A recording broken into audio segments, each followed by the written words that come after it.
Bueno, continuamos con el programa Entrevista Universal VIP y hoy, como les decía en la primera etapa, hoy tenemos el honor de entrevistar al doctor Manuel Benza Fluker. Estábamos justamente saliendo de la parte personal y ahora vamos a ingresar a la parte profesional. El público en general desea conocerlo a nivel profesional al doctor Manuel Benza Fluker, porque este programa no solamente se ve en América, sino se ve también a nivel mundial, especialmente en Europa. Entonces me han comentado, me han hablado mucho porque hemos creado expectativa que lo íbamos a entrevistar al doctor Benza.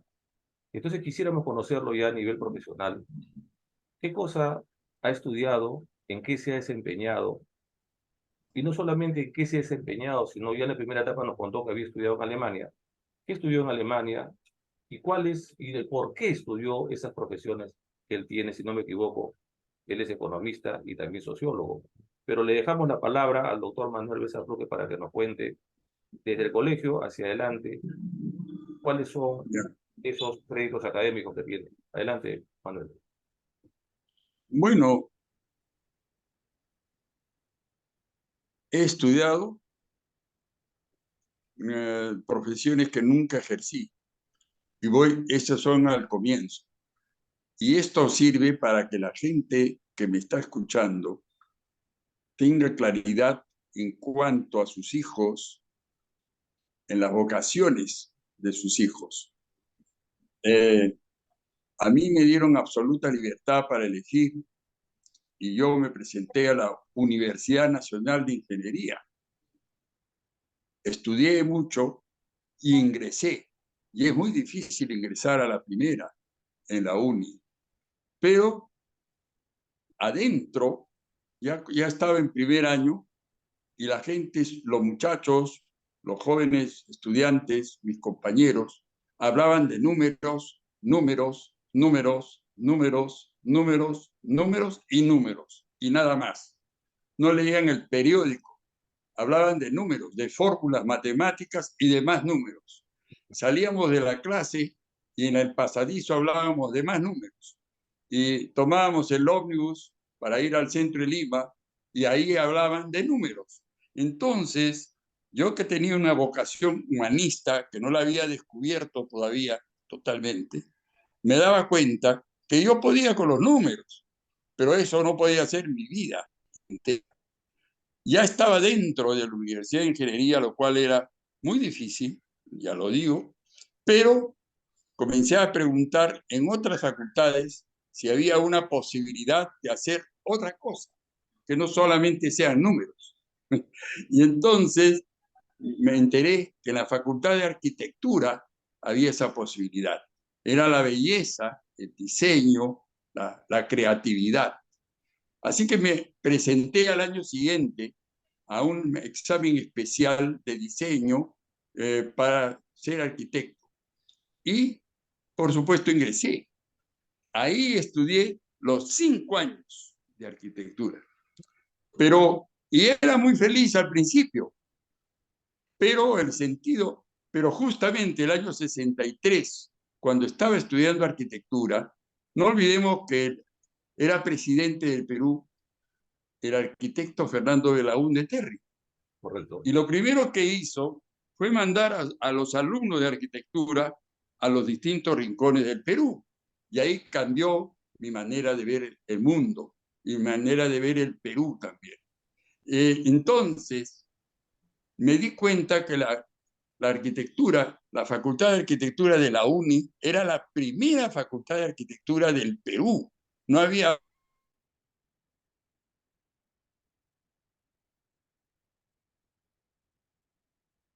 que tenían relaciones sociales, familiares importantes. De manera, pues, que era gente rica. Y yo me di cuenta, al regresar de Puno, que con esa gente yo no iba a poder toda mi vida, digamos, intercambiar ideas. No. Era gente, a mi juicio, frívola, aunque no lo sabía. Ellos no tenían la culpa de ser frívolos, pero lo eran.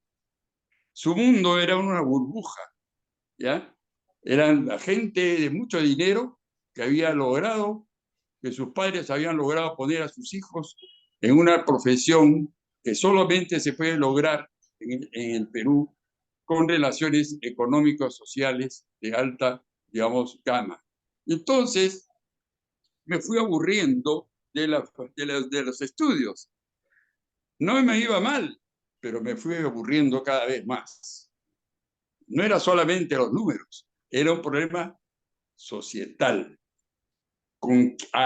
¿Para qué quería ser arquitecto? Decía yo. Para diseñar una casa.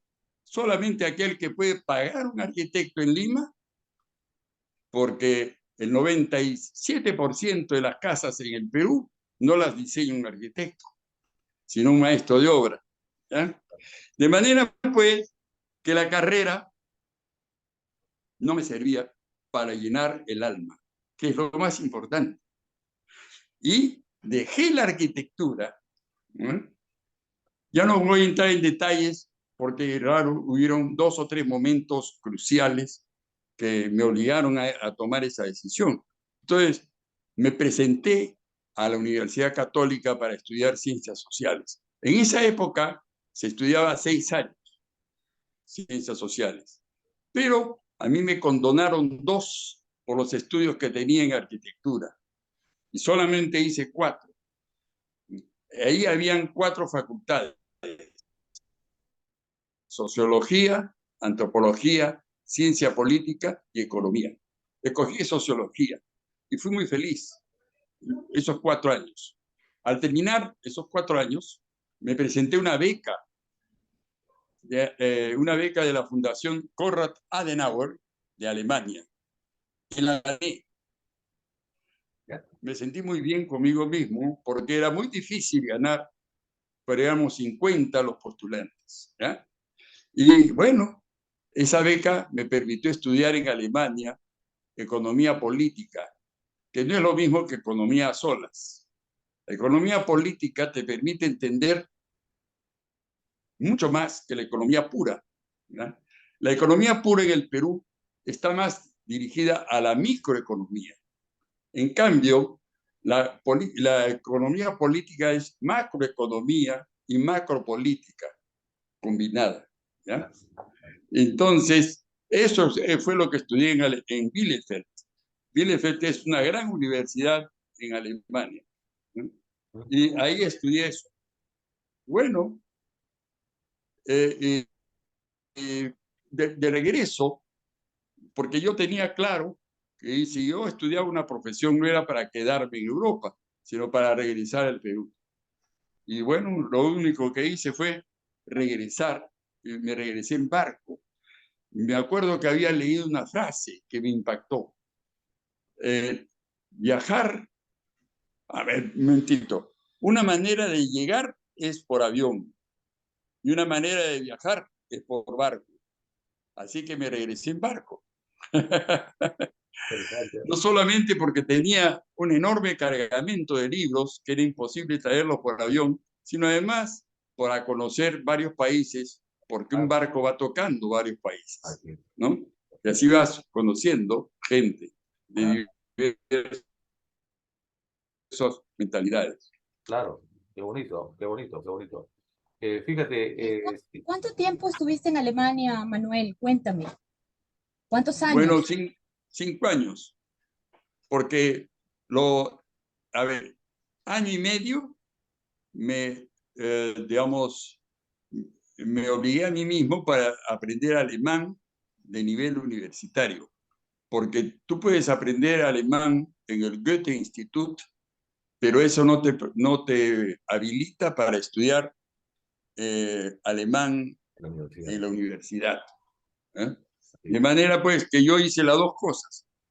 Estudié Goethe-Institut para el alemán básico y luego en la Universidad de Münster, Centro Teológico Mundial, allí estudié alemán académico y recién cuando aprobé pude ingresar para estudiar la maestría en la Universidad de Bielefeld. Sí. Así es. Ahora, bueno, tú has mencionado que abandonaste la carrera de arquitectura, que es una carrera que evoca más al arte, ¿no? Que es tan bonita, pero te encontraste más bien en la carrera de economía, ¿no? Cuando viajaste a Alemania y lograste esa beca tan bonita, que seguramente es la aspiración también, por ahí, por la época en la que tú estabas, era la aspiración de muchos amigos y tú, bueno, tuviste el privilegio de, de dar ese paso en tu vida trascendente para que ahora puedas estar formado y también con una idea seguramente vasta sobre temas de economía, ¿no? Según tu visión, Emanuel, ¿qué modelo económico a ti te impresiona, por ejemplo? Sí, es muy interesante. Es verdad lo que Sí, dice Manuel. Adelante, Manuel. La interrumpo. pregunta por la pregunta ya caliente. No sé si escuchaste mi pregunta, Manuel. No, no, por favor repítela. Ya, bueno, no escuchaste nada de lo que te dije. No, por Wow. favor. Bueno, primero te decía que después de que nos has comentado, pues, ¿no? El que tú Sí, participaste en una beca, que seguramente por aquellos años habían muchas personas que participaban y querían de repente lograr ese sueño que tú concretaste, porque si bien es cierto, te inclinabas por el arte relacionado a la arquitectura, pero luego te has sumergido en el tema de la economía, en tu trayectoria profesional, lograste como inicio, como antesala a tu formación profesional, entiendo en Alemania, lograste primero aquella beca, ¿no? En la que tuviste la bendición, porque todo es obra de Dios, ¿no? De ganarla y poder irte a Alemania y, bueno, empaparte allá con la cultura alemana, ¿no? También parte de tus raíces, porque me dices que tienes familia en Alemania, ¿no? O sea, tienes ascendencia alemana, tu apellido no lo recuerda, ¿no? Flucker. Entonces, estando ya en Alemania y habiendo estudiado economía, que es lo que a ti te llamó la atención y en lo que seguramente tienes una vasta experiencia, ¿qué modelo económico a ti te impresiona? ¿Podrías ahora decirnos, mencionar? muchas gracias, muy buena pregunta. Mira, apenas volví de Alemania, me presenté a concurso en el Sistema Nacional de Planificación, concretamente a su cabeza, que era el Instituto Nacional de Planificación, que desgraciadamente ya no existe. Ahí elaborábamos planes a corto, mediano y largo plazo a nivel local, regional y nacional. Hoy día no hay eso. Y esos planes se compatibilizaban con el presupuesto nacional. De manera que el presupuesto no se hacía como hoy al tuntún, ¿no? Sino se hacía respondiendo a planes previamente preestablecidos. Ahora, tú me preguntas concretamente, ¿no? Eh, ¿Me puedes repetir la pregunta, por favor, para precisarla? Seguramente yo sé que tú lo vas a recordar, porque dice que los momentos más bonitos que hemos vivido, como es la preparación profesional, ¿no? Hay Sí. profesores y maestros que no se nos olvidan. Entonces, evocando un poco a recordar el tiempo en el que eras un universitario, y cuando te hablaron de temas de economía, ¿cuál fue el modelo económico que a ti te impresionó y que de Ah, repente, ya, ya. con el Sí, pasar de sí. los puedes haber tenido una perspectiva más amplia, que seguramente luego nos lo vas a contar, pero al menos, ¿cuál fue el que te impresionó a ti? Bueno, inicialmente milité en la Juventud Demócrata Cristiana varios años, porque yo soy, digamos, un convencido que la economía y la política deben estar al servicio del ser humano. Y el humanismo cristiano me guió. Así que muchos años fui de la Juventud Demócrata Cristiana. Qué maravilla, Desgraciadamente, qué lindo. desgraciadamente ese partido se dividió por las luchas internas y se salió Luis Bedoya Reyes y formó el Partido Popular Cristiano, y eso derrumbó a la democracia cristiana. Pero esa es otra historia. Lo concreto es que siempre he querido una sociedad que ahora la defino claramente como una economía para el desarrollo humano sostenible, ¿ya? Porque una cosa es el crecimiento y otra cosa es el desarrollo.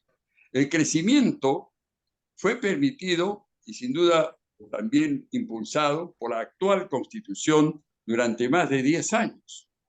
Pero el crecimiento siendo muy importante, no es el objetivo que se debe buscar, sino el objetivo que se debe buscar es la mejora de la calidad de vida de todas las personas de un país. Y eso solo se logra cuando ese crecimiento es mejor, o sea, más equitativamente distribuido. Y eso no sucedió. Se concentró el crecimiento solamente en favorecer a un 9% más alto de la población. Y el resto siguió igual. Por lo tanto, para mí fue una clara lección. Lo que tenemos que buscar es mejorar la calidad de vida de la gente en todas sus dimensiones, en educación, en salud, en infraestructura, es decir, en todo, en comunicaciones, etcétera. Y eso exige, digamos, no solo una planificación multisectorial, sino además una visión integral de una sociedad mejor. Y eso, por supuesto, me fascina, es en lo que estoy, Qué ¿no? bueno, Manuel, te felicito. Es bonito que tú tengas en parte de tu formación, ¿no? Y que ahora estamos recordando, y que seguramente recuerdas tú también con mucho cariño, eh, una visión cristiana también, ¿no? De, en lo que tú estás abocado. Bueno, esto me recuerda que en un inicio dijiste que tú eres idealista, o sea, ¿cómo es, qué sueño, cómo te gustaría a ver al Perú en un futuro, por ejemplo, a la patria que te vio nacer? ¿Cómo te gustaría verlo? ¿Cuál es tu sueño, tu ideal a ese nivel? Cambiar el Es un mundo sueño que, no es bueno, locura. se puede, claro, no, ese sueño se puede lograr, pero se va a demorar, porque nada es milagroso en la sociedad. No se puede lograr una mejora espectacular en solo el periodo de un gobierno de 5 años. Por eso es que yo creo en la planificación, porque se puede planificar a 20 años adelante. Y los 4 gobiernos de 5 años cada uno deberían tener clara la orientación que deberían seguir en políticas económicas y sociales para poder conseguir las metas que uno previamente más o menos ha calculado. Pero ahora, repito, no existe un Instituto Nacional de Planificación y eso, felizmente, ya comienzo a escuchar a personas de distintas posiciones políticas en la televisión que lo vienen diciendo recién, ¿no? Fue uno de los más graves errores que cometió el gobierno de Alberto Fujimori, eliminar el Instituto Nacional de Planificación y el Sistema Nacional de Planificación, ¿no? Nada se planifica en el Perú, nada. Y eso no sirve, no es bueno para nadie, ¿no? Aquí, bueno, Sientes que mucho los se últimos, improvisa. sientes que los últimos años, los últimos 20 años, han habido mejoras en el Perú? ¿Los gobiernos de los últimos 20 años han traído mejoras al Perú? ¿Sientes que podrías resaltar algo bueno sobre los gobiernos, los últimos gobiernos en el Perú? Mm, muy poco, pues, porque en realidad no me gusta ser criticón, pero ¿cuáles pueden ser las grandes conquistas? Por ejemplo, yo sí creo que el Estado no debe intervenir a ver, yo no creo en el estatismo, pero sí creo que el Estado debe existir y debe promover la industria, por ejemplo. ¿De qué manera? Bueno, mediante la copropiedad. Puede el Estado tener 40% de las acciones y el 60% ser acciones privadas, pero que se desarrolle la industria, que eso genere empleo. El subempleo está creciendo en el Perú. Antes de la pandemia había 70% de subempleo. Con la pandemia subió a 77% y ahora estamos en 84%. De manera que tener empleo es un lujo y eso no puede ser. Para comenzar a atacar el problema del empleo, hay que industrializar el Perú. Y el raciocinio es muy simple. ¿Qué es más caro? ¿La materia prima o el producto industrializado? Evidentemente el producto industrializado. ¿Y de qué vivimos? El Perú vive de exportar materias primas e importamos los productos industrializados de otros países. Con lo cual perdemos dinero cada día. porque es mucho más barato la materia prima que el producto industrializado. ¿Cuál es la salida? Poco a poco industrializar el país. No creo en nadie, en ningún político que no diga lo mismo, que no esté, digamos, preocupado porque el Perú tenga una industrialización descentralizada. Aquí en el Perú, hace 30 años, se había comenzado a producir automóviles, y parece mentira, ¿no? Aquí se producían Toyotas, Datsun, Volkswagen, por ejemplo.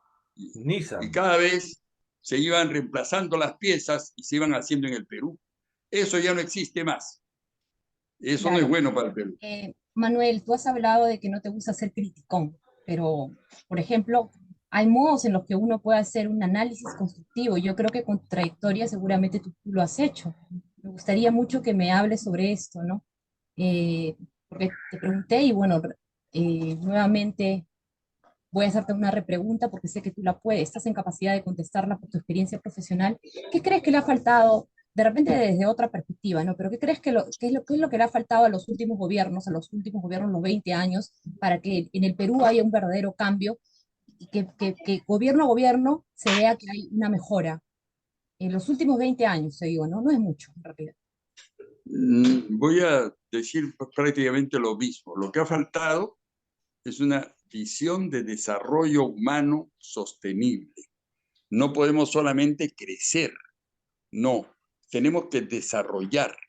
Y para desarrollar, pues yo no puedo sacar ningún ejemplo, ni el gobierno de Fujimori, ni el de Toledo, ni el de Humala, ni el de Alan García, el segundo gobierno, ni tampoco, digamos, el de Kuczynski. Ninguno, digamos, eh, trazó líneas para iniciar un proceso de desarrollo que implica un proceso de descentralización necesariamente. Si me O permite, hay industria. No, para aquellos que somos mayores, recordamos exactamente lo que había antes en la Avenida Argentina. En la Avenida Argentina, que unía Lima con el Callao, habían miles de industrias. Hoy día todas eso no existen, es un cementerio. ¿Ya? Entonces, la Marina Mercante, por ejemplo, tenía 66 barcos. Los 66 fueron vendidos a precio vil. ¿Qué Y lugares no ahora para existen? ¿Qué lugares son un cementerio? toda la zona industrial de Lima, que era la zona entre Lima y Callao por la Avenida Argentina. Es un sí, cementerio. Un cementerio, qué sí, pena. Manuel, perdón, Jackie, un ratito una pregunta, justamente Sí. correlacionado con lo que estás hablando. Mira, yo he conversado con muchos políticos de antaño, y siempre les hago esta pregunta. ¿Qué harías tú? Dime 5 cosas básicas que no han hecho los anteriores presidentes. ¿Qué harías tú Bueno, perdón, termino la pregunta, Manuel, discúlpame, para ese desarrollo sostenible, ese desarrollo humano sostenible que tú predicas y que tú acabas de decir que te gusta el modelo económico donde la economía aporta para el desarrollo humano sostenible? Dime 5 cosas básicas que tú harías si tú fueses presidente de la República, mi querido Manuel. a ver, en 5 años no se puede cambiar un país, pero se puede comenzar a cambiar, ¿ya? Correcto. Entonces hay que refundar el inicio de un cambio. Y voy a plantearlo en 5 porque tú me has dicho que en 5, pero en fin, ¿no? Que no son 5, son 20 por lo menos. ¿Eh? Claro. Entonces, voy a tratar de resumir en 5. En primer lugar, voy a decir lo mismo que ya dije. El Estado peruano tiene que buscar socios para fomentar la industria, primero la industria ligera, ¿ya? Y luego poco a poco la industria pesada también, ¿ya? Eso en primer lugar. Eso va a generar puestos de trabajo y va a mover toda la economía y la va a descentralizar mejor. Porque hoy día, ¿qué pasa? Que hay muchas regiones que como no tienen nada de industria, no tienen de qué vivir y tienen que ser subvencionadas desde Lima. No puede ser, ¿no es cierto? Ya. Segundo lugar, los capitales que están vinculados a las materias primas deberían en un porciento pequeño, por ejemplo, un 5%, ser dedicados a, digamos, a generar industrias locales, porque hay muchos insumos locales desaprovechados. Por ejemplo, ayer aquí en Huacho hubo una feria artesanal y bueno, la gente es muy curiosa, pero los insumos que tenían eran el junco de las lagunas y con eso hacían hasta vestidos, ¿no? Pero hasta ahí nomás, porque todo lo que es mecánica no se produce en el Perú, ¿ya? Y es el segundo punto, por lo tanto, el segundo punto es la educación. Una educación vinculada al trabajo. Quiere decir que los estudiantes de primaria y luego sobre todo de secundaria y sobre todo en la universidad deben ser aprendices en las industrias que se generen.